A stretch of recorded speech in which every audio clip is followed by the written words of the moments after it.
সম্মানিত হাজিরিন, আল্লাহ তাআলা এই সুবিশাল পৃথিবীর দিন ধ্বংস হয়ে যাবে। উঁচু উঁচু বড় যে সমস্ত পাহাড়গুলো আছে, গাছপালা আছে, নদী নালা আছে, আল্লাহ তাআলা সব সেই দিন ধ্বংস করে দিবেন। সব সেই দিন ধ্বংস করে দিবেন। মানুষগুলো পাগলের মতো ছুটতে শুরু করবে। আল্লাহ তাআলা হযরত ইসরাফিল আলাইহিস সালামকে হুকুম দান করবেন। ফেরেশতাদের মধ্যে যে চারজন ফেরেশতা বড় আছে, ওখান থেকে সিংহায় ফুৎকার দেওয়ার জন্য আল্লাহ তাআলা হযরত ইসরাফিল আলাইহিস সালামকে নির্ধারণ করে রেখেছেন। আল্লাহ তাআলা হযরত ইসরাফিল আলাইহিস সালামকে অর্ডার করবেন। অর্ডার করার সাথে সাথে হযরত ইসরাফিল আলাইহিস সালাম পরপর তিনটা ফুৎকার দিবেন। প্রথম ফুৎকারের মধ্যে মানুষগুলো মাতাল হয়ে যাবে, মানুষগুলো পাগল হয়ে যাবে, দিক বেদিক ছুটতে লাগবেন। যাদের বাচ্চা, আমাদের মায়েরা যারা সেই সময়ে 10 মাসের যাদের পেটের ভিতরে বাচ্চা থাকবে, গর্ভাবস্থায় থাকবে, ওই ফুৎকারের ভয়ঙ্কর আওয়াজের কারণে আমাদের মায়েরা তাদের বাচ্চা প্রসব করে ফেলবে।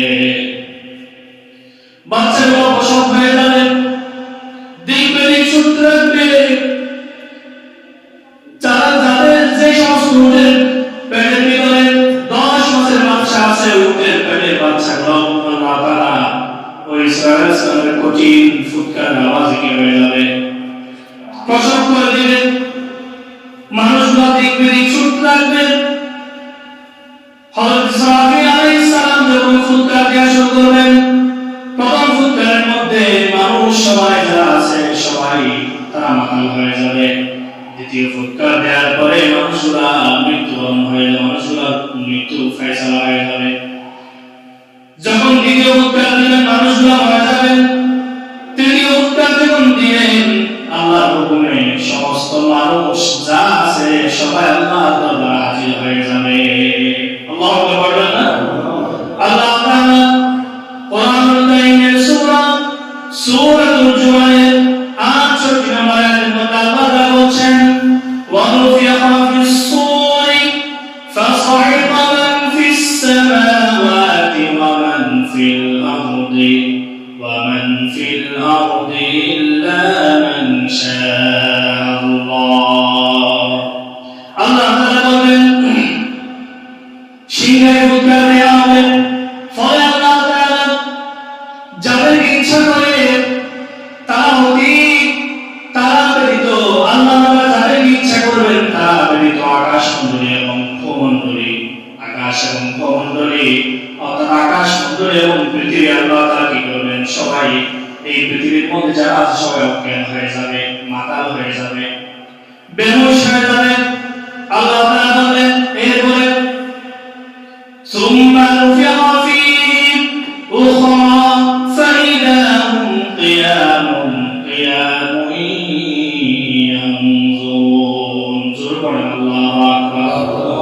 আল্লাহ বলেন আমার সিংহায় ফুৎকার দেওয়া হবে এবং তৎক্ষণাৎ তারা দণ্ডায়মান হয়ে থাকবে।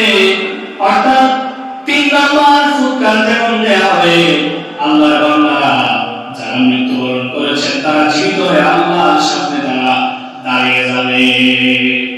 অর্থাৎ হাসরের ময়দান কায়েম হয়ে যাবে, হাসরের ময়দান কায়েম হয়ে যাবে।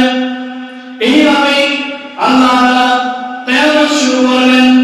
প্রথম ফুৎকার যখন দেওয়া হবে, 3বার যখন ফুৎকার দেওয়া হবে, আগে বলছি প্রথম ফুৎকার মানুষগুলো মাতাল হয়ে যাবে, দিক বেদিক ছুটতে লাগবে। কোথায় কার কি আছে, কোথায় কোন টাকার জিনিস আছে, কোথায় ধন সম্পদ আছে, এই সবের কোনো খেয়াল থাকবে না। তার বাচ্চা কি খাচ্ছে নাকি খাচ্ছে না, এসবের কোনো খেয়াল থাকবে না। মা তার সন্তানকে দৌড়ে চলে যাবে ভয়ের কারণে। এত বিকট আওয়াজ হবে, এত কঠিন ভয়ঙ্কর শব্দ হবে, যে শব্দের কারণে এত কঠিন কথা আল্লাহ তাআলা বলেছেন যে কঠিন শব্দের কারণে মা তার পেটের বাচ্চাকে প্রসব করে দিবে। আল্লাহু আকবার।